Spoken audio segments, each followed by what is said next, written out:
The clock on the wall showed 11 at night. The last guest had left an hour ago. The ballroom was empty now, and the only sound was the soft hum of the air conditioning. A man in a faded blue uniform pushed his mop across the marble floor. His name was Raymond, and he had been working as a janitor at the Grandview Hotel for almost 3 years. He was 32 years old, but the weight on his shoulders made him feel much older. Raymond stopped mopping and looked around. The ballroom was beautiful at this hour. Crystal chandeliers hung from the ceiling like frozen raindrops. The walls were painted in soft gold, and tall windows let in the pale light of the moon. But Raymond was not looking at any of these things. His eyes were fixed on something in the corner of the room. A grand piano, black and shining. It sat there like a sleeping giant, waiting for someone to wake it up.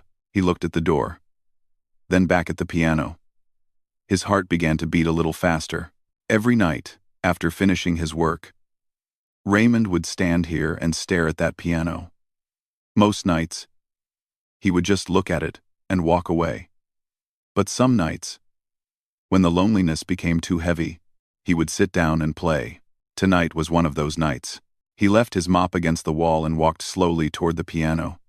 His worn-out shoes made no sound on the polished floor. When he reached the bench, he sat down carefully, as if the piano might disappear if he moved too fast. For a moment, he just sat there. His hands rested on his knees.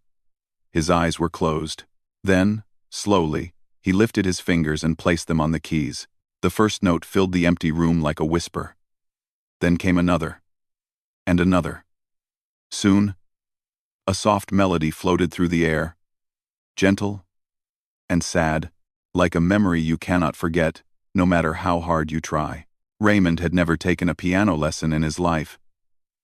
He had never been to a music school. He had learned to play on a broken keyboard his grandmother found at a second-hand shop when he was just 8 years old. Half the keys did not even work, but he did not care.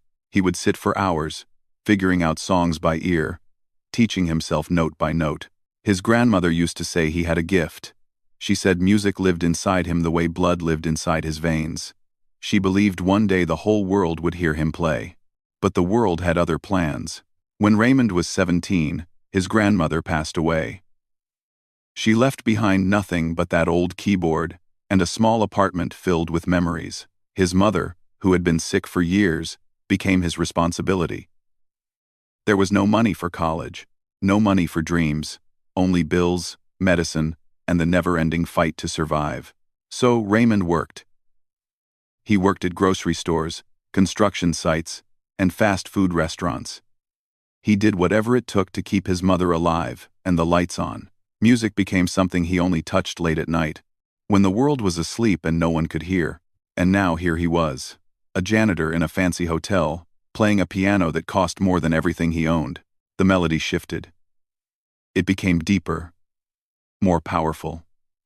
His fingers moved faster across the keys, and the notes poured out of him like water breaking through a dam.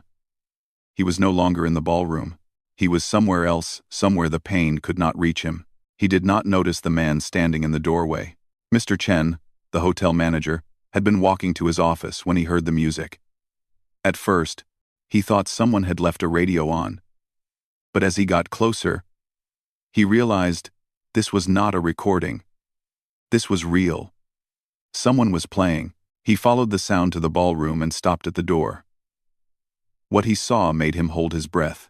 The janitor, the quiet man who always kept his head down and never spoke more than a few words, was sitting at the grand piano.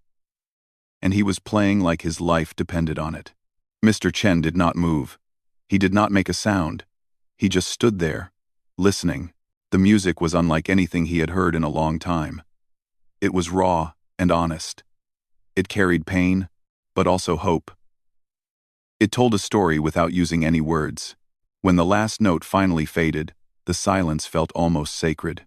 Raymond opened his eyes. For a moment, the world felt still, peaceful. Then he remembered where he was. He quickly stood up and turned around. His heart dropped. Mr. Chen was standing right there, watching him. Raymond felt his face go pale. This was it. He was going to lose his job. The one thing that kept food on the table and medicine in his mother's hands. Gone. All because he could not control himself. He opened his mouth to apologize, to beg, to say anything that might save him. But Mr. Chen raised a hand to stop him. The older man's eyes were red, not from anger, from tears. For a long moment, neither of them spoke. The silence was thick, filled with things that words could not carry. Then Mr. Chen took a deep breath. He looked at Raymond, really looked at him as if seeing him for the first time. "How long have you been playing?" he asked quietly. Raymond swallowed. "Since I was a kid." Mr. Chen nodded slowly. He glanced at the piano, then back at Raymond. "You have a gift," he said. His voice was soft, almost like a whisper. A real gift. Raymond did not know what to say. No one had told him that since his grandmother died. Mr. Chen turned and began to walk away. Raymond watched him, confused and still trembling from fear. But just before he reached the door, the manager stopped. He looked over his shoulder one last time. "I did not see anything tonight," he said. "And I will not see anything tomorrow night either." Then he was gone. Raymond stood alone in the empty ballroom. His legs felt weak, his hands were shaking. But somewhere deep inside his chest, something warm began to glow. It was small, fragile, easy to miss. But it was there, hope. From that night on, Mr. Chen never said another word about what he had seen. He never told anyone. He simply pretended not to notice when Raymond stayed late. When the sound of piano music drifted through the empty halls, it became their silent agreement. A secret kept between two men who understood, without ever saying it out loud, that some dreams are too important to die. And so Raymond kept playing. Night after night, he would sit at that grand piano and let the music carry him away. It was the only time he felt free, the only time he felt like himself. He had no idea that everything was about to change. That one night, very soon, his secret would be discovered by someone far less kind than Mr. Chen. Someone who would try to use his gift against him. But that night had not come yet. For now, there was only the music. And for Raymond, that was enough. 3 months passed. Spring turned into summer, and summer slowly gave way to fall. The leaves outside the Grandview Hotel changed from green to gold, and the air became cooler with each passing week. Raymond continued his routine. During the day, he cleaned floors, emptied trash cans, and fixed whatever needed fixing. At night, after everyone was gone, he played the piano. It was a simple life. Quiet, invisible. But it was his. His mother's health had gotten a little better. The new medicine the doctor prescribed seemed to be working. She could sit up now, even walk a few steps around the apartment. Some nights, when Raymond came home, she would be waiting for him with a cup of tea and a tired smile. Those were the moments he lived for. One afternoon in late October, the hotel became busier than Raymond had ever seen. Staff members rushed around like ants before a storm. Extra security guards appeared at every entrance. The kitchen was working double shifts, and the ballroom was being decorated with flowers that probably cost more than Raymond's monthly rent.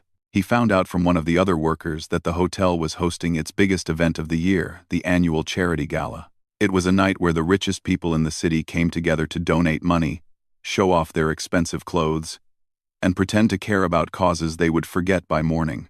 Raymond did not judge them. He had learned long ago that judging people did not change anything. It only made your own heart heavier. His job that night was simple. Stay near the entrance, keep the area clean, and stay out of the way. The manager had made it very clear staff members were not to speak to guests unless spoken to first. They were to be invisible. Background, part of the furniture. Raymond was good at being invisible. He had been practicing his whole life. By 7 in the evening, the guests began arriving. Long black cars pulled up to the entrance one after another. Men in tailored suits stepped out, followed by women in glittering gowns. Diamonds sparkled under the lights. Laughter floated through the air like perfume. Raymond stood near a pillar, holding a broom he did not really need. He watched the guests walk past him without a single glance. To them, He did not exist. He was just another shadow in the background. He did not mind. In fact, he preferred it that way. The night went on. Music played inside the ballroom. Glasses clinked.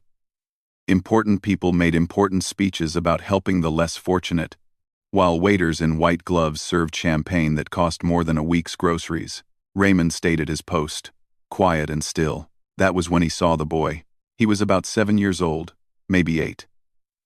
He had light brown hair that fell over his forehead, and big, curious eyes that seemed to take in everything around him.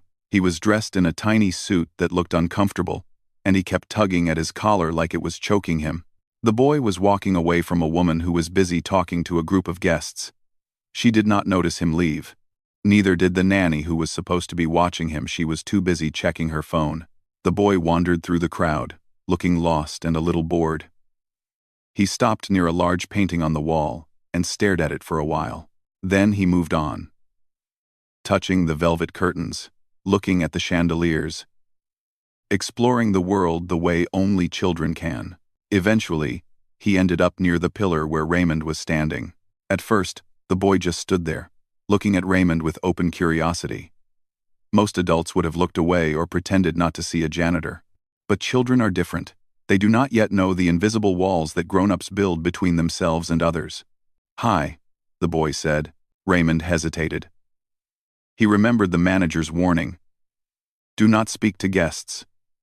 But this was just a child. A lonely child at a party full of adults who were too busy to pay attention to him.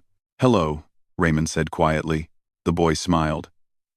It was a bright, innocent smile that made Raymond's heart soften. "This party is boring," the boy said, making a face. "Everyone just talks and talks. Nobody wants to play." Raymond could not help but smile a little. "Grown-up parties are like that." "Do you work here?" the boy asked, looking at Raymond's uniform. "Yes." "What do you do?" "I clean things, fix things, make sure everything looks nice." The boy nodded, as if this was the most interesting information he had heard all night. He looked around the hallway, then back at Raymond. "What is your favorite thing in this whole hotel?" he asked. The question caught Raymond off guard. No one had ever asked him something like that before. For a moment, he did not know what to say. Then, without thinking, he pointed toward the ballroom. Through the open doors, you could see the corner where the grand piano sat, shining under the lights. "That piano," Raymond said softly. "That is my favorite thing." The boy's eyes went wide. He turned to look at the piano, then back at Raymond. "Can you play it?" he asked. Raymond opened his mouth to answer, but before he could say anything, a sharp voice cut through the air. "Theodore." The boy flinched. Raymond looked up and saw a woman walking toward them. She was tall and thin, with perfectly styled blonde hair and a face that looked like it had never smiled a day in its life. Her dress was deep red, covered in tiny crystals that caught the light with every step. Around her neck hung a diamond necklace that could probably pay for Raymond's apartment for 10 years. This was Vivian Ashford. Everyone in the city knew her name. She was the wife of one of the biggest real estate developers in the country. Her family owned half the buildings downtown. She sat on the boards of charities, attended every important event, and was known for her sharp tongue and even sharper opinions. She was also known for looking down on anyone she considered beneath her. Which, in her eyes, was almost everyone. "Theodore, what are you doing?" she demanded, grabbing the boy's arm. "I told you to stay with the nanny. Why are you wandering around talking to strangers?" "I was just asking him about the piano," the boy said, his voice small. Vivian's eyes moved from her son to Raymond. She looked at him the way someone might look at a stain on an expensive carpet. Her gaze traveled from his worn shoes to his faded uniform to his rough, calloused hands. Raymond felt his stomach tighten. He lowered his eyes and took a small step back. "I apologize, ma'am," he said quietly. "He just came over to say hello. I did not mean to." "Did I ask you to speak?" Vivian interrupted. Her voice was cold and sharp, like a blade made of ice. Raymond fell silent. The boy tugged at his mother's hand. "Mama, he was nice. He said the piano is his favorite thing." I asked if he could play. Vivian let out a short, harsh laugh. It was not a kind laugh. It was the kind of laugh that made you feel small. Play? She repeated. She looked at Raymond again, her eyes full of something that was hard to name. Disgust? Amusement? Maybe both. I highly doubt that, she said slowly. People like him do not play pianos in places like this. They clean the floors and empty the trash. Raymond said nothing. His hands curled into fists at his sides, but he kept his face calm. He had learned long ago that reacting to cruelty only made things worse. But Vivian was not finished. She looked at the small crowd that had started to gather nearby. Some guests had noticed the scene and were watching with curious eyes. Vivian stood a little straighter, enjoying the attention. You know, she said, loud enough for everyone to hear, I have always found it amusing when people pretend to be something they are not. She turned back to Raymond, a thin smile on her lips. Tell me, did you really say you could play that piano? Before Raymond could answer, she took a step closer. Because if you did, she continued, I would love to see it. In fact, I insist. The crowd grew larger. People whispered to each other. Some laughed quietly. Raymond stood frozen, his heart pounding in his chest. He had no idea that this moment, this terrible, humiliating moment, was about to change his life forever. The ballroom had gone quiet. Not completely silent, but quiet enough that Raymond could hear his own heartbeat pounding in his ears. More people had gathered now. Men in expensive suits, women in designer gowns. They stood in a loose circle around Raymond and Vivian, watching the scene unfold like it was some kind of entertainment. Some looked uncomfortable. Others seemed amused. A few were already holding up their phones, recording everything. Raymond wanted to disappear. He wanted the ground to open up and swallow him whole. But he could not move. His feet felt like they were glued to the marble floor. Vivian stood in front of him, arms crossed, that thin smile still on her face. She was enjoying this. He could see it in her eyes, the way they sparkled with something cruel and cold. Well, she said, tilting her head, I asked you a question. Did you or did you not tell my son that you could play the piano? And Raymond swallowed hard. His throat felt dry, like he had not had water in days. I did not say that, ma'am, he said quietly. Your son asked me what my favorite thing in the hotel was. I just pointed at the piano. That is all. That is all?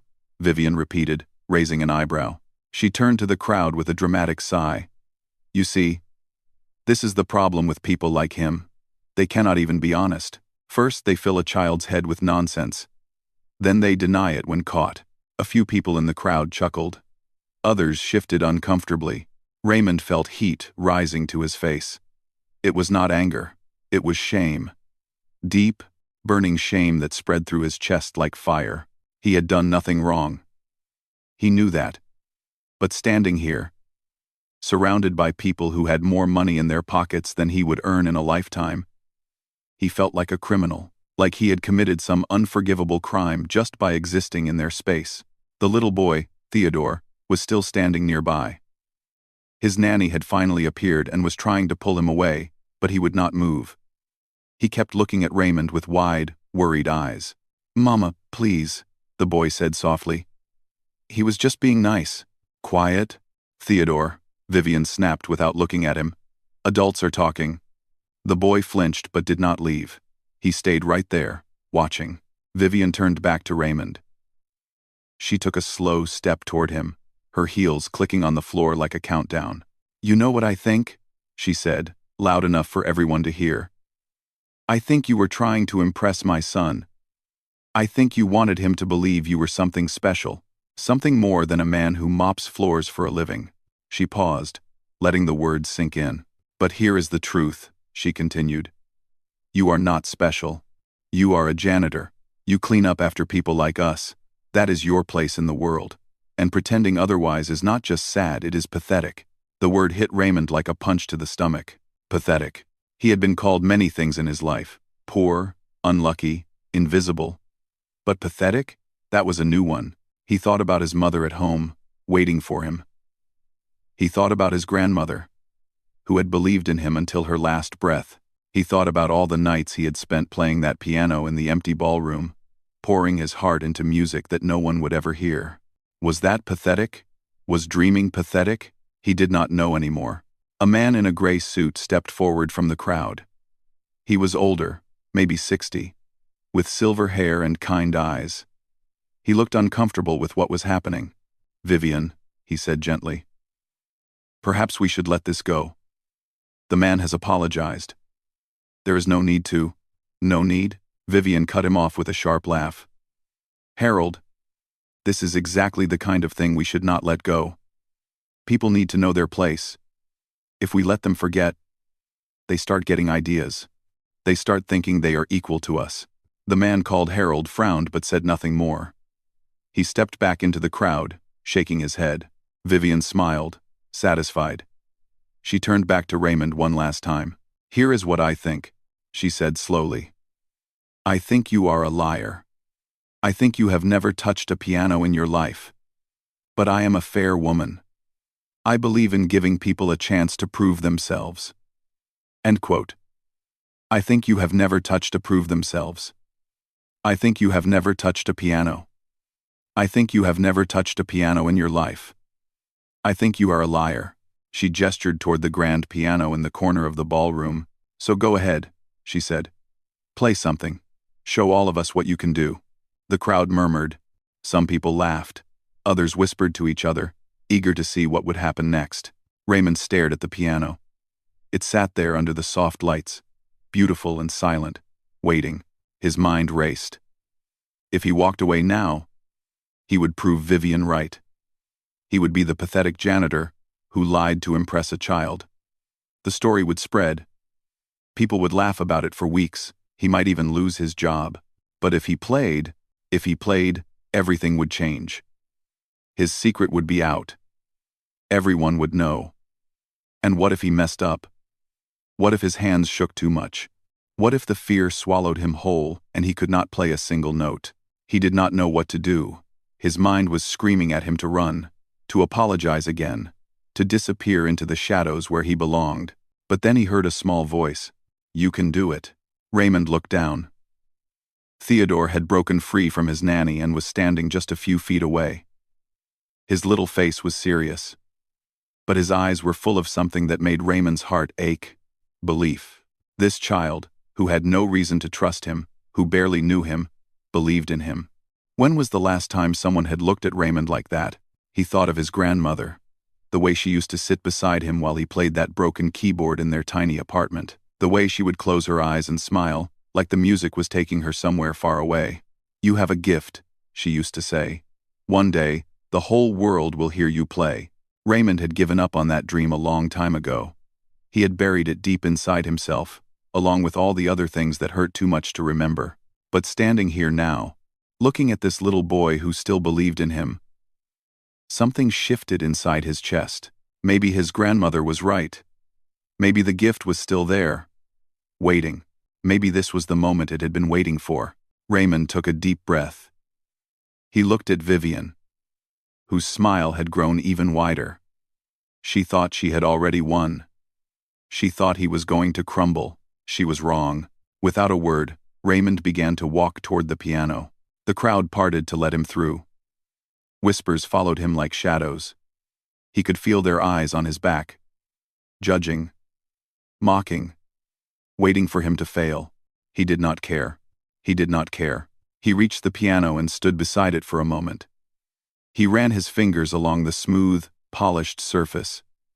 It was cold to the touch, but familiar, like meeting an old friend after many years apart. Slowly, he pulled out the bench and sat down. The ballroom had gone completely silent now. You could have heard a pin drop. Everyone was watching. Everyone was waiting. Vivian stood at the front of the crowd, arms crossed, eyebrows raised. Her smile had faded just a little. There was something in her eyes, now a flicker of uncertainty. But it was gone, as quickly as it came. "Well," she called out, "we are waiting. Unless, of course, you have changed your mind?" Raymond did not answer. He did not even look at her. He closed his eyes. He took one more deep breath, and then he placed his fingers on the keys. The whole room held its breath. For a moment, nothing happened. The silence stretched out, heavy and thick. Then Raymond began to play. The first note was soft. So soft that the people at the back of the crowd barely heard it. It floated through the air like a single drop of rain falling into a still pond. Then came another note, and another. Raymond kept his eyes closed. He did not want to see the faces watching him. He did not want to think about Vivian, or the crowd, or the cameras pointed at him. He just wanted to play. His fingers moved slowly at first, finding their way across the keys like a traveler returning home after many years. The melody was gentle, almost shy, as if it was not sure it was welcome. A few people in the crowd shifted impatiently. Someone let out a quiet laugh. They were waiting for him to fail, waiting for the joke to reach its punchline. But Raymond did not hear them. He was somewhere else now, somewhere far away from this ballroom and these people and all their judgment. He was back in his grandmother's apartment. He could smell the tea she used to make. He could feel the worn carpet under his feet. He could see her sitting in her old rocking chair. Eyes closed. A peaceful smile on her face as he played. The memory filled his chest with warmth. And suddenly, the music changed. The soft melody grew stronger. The notes came faster, deeper, more powerful. What had started as a whisper became a voice. And that voice had something to say. Raymond's fingers danced across the keys with a skill that seemed impossible for a man who had never had a single lesson. The music poured out of him like a river breaking through a dam. It filled every corner of the ballroom. It climbed the walls and wrapped around the chandeliers. It seeped into the hearts of everyone who heard it. The laughter stopped. The whispers died. The crowd stood frozen, their mouths open, their eyes wide. This was not what they had expected. This was not some clumsy janitor banging on keys to entertain them. This was something else entirely. This was real. This was beautiful. This was the kind of music that made you forget where you were and who you were supposed to be. Raymond played on. He did not think about the notes. He did not think about technique or timing or any of the things that music teachers talk about. He just felt. He let every emotion he had ever buried come rushing to the surface. The pain of losing his grandmother. The exhaustion of working 2 jobs just to survive. The loneliness of being invisible. The love he had for his mother. The dreams he had given up. The hope he had tried so hard to kill. It was all there, woven into the music like threads in a tapestry. In the crowd, a woman began to cry. She did not know why. The tears just came, rolling down her cheeks as the music wrapped around her like a blanket. Beside her, her husband stared at the piano with an expression of pure disbelief. The older man with silver hair, the one called Harold who had tried to stop Vivian earlier, removed his glasses and wiped his eyes. He had been to hundreds of concerts in his life.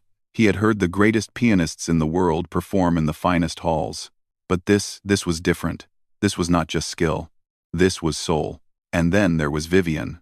She stood at the front of the crowd, exactly where she had been when she issued her challenge. But she was not smiling anymore. Her arms had fallen to her sides. Her face had gone pale. She had expected him to fail. She had expected him to stumble through a few clumsy notes before giving up in shame. She had expected to laugh at him, to prove her point, to remind everyone that people like him would never belong in her world. But Raymond was not failing. Raymond was soaring. The music reached its peak. The notes crashed over the crowd like waves in a storm. Raymond's hands flew across the keys so fast they seemed to blur.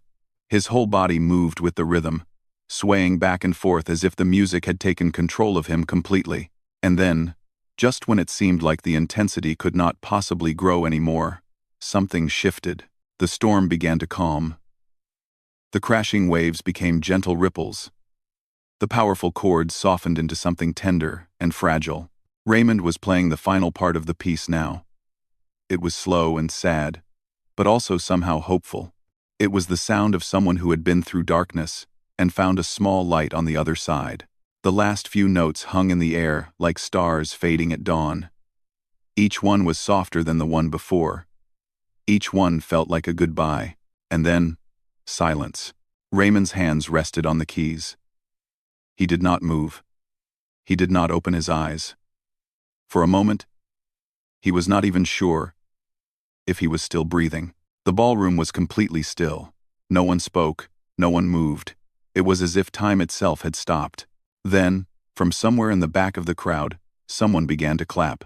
It was slow at first, just one pair of hands. Then another joined, and another, and another. Within seconds, the entire ballroom erupted into applause. People were clapping, cheering, some were even crying. The sound was deafening, bouncing off the walls and filling the room with energy. Strangers turned to each other with looks of amazement. "Who is he?" they asked. "Where did he come from?" Raymond finally opened his eyes. He turned around slowly on the bench and looked at the crowd. For a moment, he could not understand what was happening. These were the same people who had been laughing at him just minutes ago. The same people who had watched him be humiliated without saying a word. Now they were standing, all of them, standing and applauding like he was some kind of hero. He did not feel like a hero. He felt tired. Tired and empty and strangely light, like something heavy had finally been lifted from his shoulders. His eyes found Theodore in the crowd. The little boy was jumping up and down, clapping his small hands together, a huge smile on his face.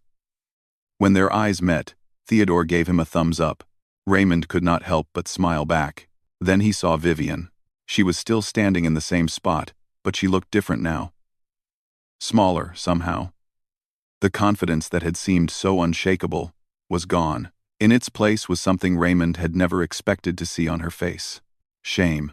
She opened her mouth as if to say something, but no words came out. For the first time in her life, Vivian Ashford had nothing to say. The crowd continued to applaud. Some people were pushing forward, trying to get closer to Raymond. They wanted to shake his hand, to congratulate him, to know his name. But Raymond did not move. He just sat there on that piano bench, surrounded by chaos and noise and flashing phone cameras, feeling more alone than he had ever felt in his life. He had done it. He had proven them wrong. But somehow, it did not feel like victory. It felt like the beginning of something big and frightening and completely unknown. From the corner of his eye, he saw Mr. Chen standing near the back of the room. The hotel manager was watching him with a small, proud smile on his face. Their eyes met. Mr. Chen gave him a single nod. Raymond nodded back. Whatever was coming next, he would face it. He had been invisible his whole life. Now, for better or worse, the whole world was about to see him, and there was no going back. By the time Raymond got home that night, his phone had already started buzzing. At first, he ignored it. He was too tired to talk to anyone. His body felt heavy. His mind felt empty. And all he wanted to do was sit with his mother and drink a cup of tea in silence. But the buzzing did not stop. When he finally looked at his phone, he saw dozens of notifications. Messages from numbers he did not recognize. Emails from addresses he had never seen before. And somewhere in the middle of it all, a link to a video that someone had sent him. He clicked on it. The video showed a man in a janitor's uniform sitting at a grand piano. The camera was shaky, filmed from somewhere in the crowd, but the sound was clear. And the music was undeniable. Raymond watched himself play. It was strange, like looking at a stranger who just happened to wear his face. He did not remember the performance feeling that powerful. He did not remember looking that calm, that focused, that sure of himself. But there it was, proof that it had really happened. The video had been posted just 2 hours ago. Already, it had over 50,000 views. Raymond put down his phone and stared at the wall. He did not know what to feel. Part of him was terrified. Part of him was relieved. And somewhere deep inside, a small part of him felt something he had not felt in a very long time. Pride. His mother called out from the bedroom, asking who was sending so many messages. He told her it was nothing, just some people from work. She did not need to know. Not yet. Not until he figured out what any of this meant. He barely slept that night. By morning, the video had gone viral. 2 million views, then 5 million, then 10. News websites picked up the story. Janitor stuns wealthy crowd with incredible piano performance. The cleaner who played like a master. Rich woman tried to humiliate him. What happened next left everyone speechless. Raymond's phone rang so many times that he had to turn it off just to think. Reporters wanted to interview him. Music producers wanted to meet him. A famous talk show sent an email asking if he would appear on their program. A classical music academy offered him a full scholarship. A retired composer, one of the most respected names in the industry, personally invited him to audition for a professional orchestra. It was too much. Too fast. Raymond felt like he was standing in the middle of a hurricane, watching his quiet little life get torn apart piece by piece. But not everything that came was overwhelming. Some of it was beautiful. Strangers from all over the world sent him messages of support. They told him their own stories, stories of being underestimated, overlooked, pushed down by people who thought they were better. They said his video gave them hope. They said watching him play made them believe that maybe, just maybe, their own dreams were not dead after all. One woman wrote that she had been about to give up on her art. She had not painted in 3 years. But after watching Raymond, she picked up her brush again. A teenage boy said he had been bullied his whole life for loving music. His classmates called him names and told him he would never amount to anything. But Raymond's video made him realize that the people who laugh at you are not the ones who get to decide your future. Raymond read every single message. Some of them made him laugh. Some of them made him cry. All of them made him feel less alone. Then there was the money. Someone had started an online fundraiser for Raymond's mother. They shared her story, how she had been sick for years, how Raymond had been working multiple jobs just to pay for her medicine. Within days, the fundraiser had raised more money than Raymond had ever seen in his life. Enough to cover her treatment. Enough to give her a real chance. When he told his mother, she did not believe him at first. She thought he was joking. But when she saw the numbers on the screen, she broke down in tears. "I always knew," she whispered, holding his hand. "I always knew you were meant for something more." Raymond held her tight and said nothing. He did not trust his voice. As for Vivian Ashford, the woman who had tried to humiliate him, her life took a very different turn. The video did not just show Raymond's performance. It also showed everything that came before. Her cruel words, her mocking smile, the way she had looked at him like he was less than human. The internet did not forgive her. Within days, her name became a symbol of everything wrong with how the rich treat the poor. People dug up old stories about her, rumors of how she treated waiters, housekeepers, anyone she considered beneath her. Brands she had worked with quietly dropped her. Charity boards she sat on asked her to step down. Her husband refused to comment, but sources said he was furious. Vivian released a public apology. She said she was deeply sorry for her behavior and that she had learned an important lesson about humility and respect. Most people did not believe her. They thought she was only sorry because she got caught. Raymond did not care either way. He had no interest in revenge. He did not want to see her suffer. He just wanted to move on. But there was one more thing. One small, quiet thing that meant more to Raymond than all the viral fame and scholarship offers and news interviews combined. A week after the gala, a letter arrived at the hotel. It was addressed to Raymond by name. The handwriting on the envelope was messy and uneven, clearly written by a child. Raymond opened it carefully. Inside was a single sheet of paper, folded in half. A few words were written in crayon. Some of the letters backwards. Some of them smudged. It said, "Dear Piano Man, thank you for playing. You made my mom cry. I think she needed to. You are my hero. Your friend, Theodore." At the bottom of the page, the boy had drawn a picture.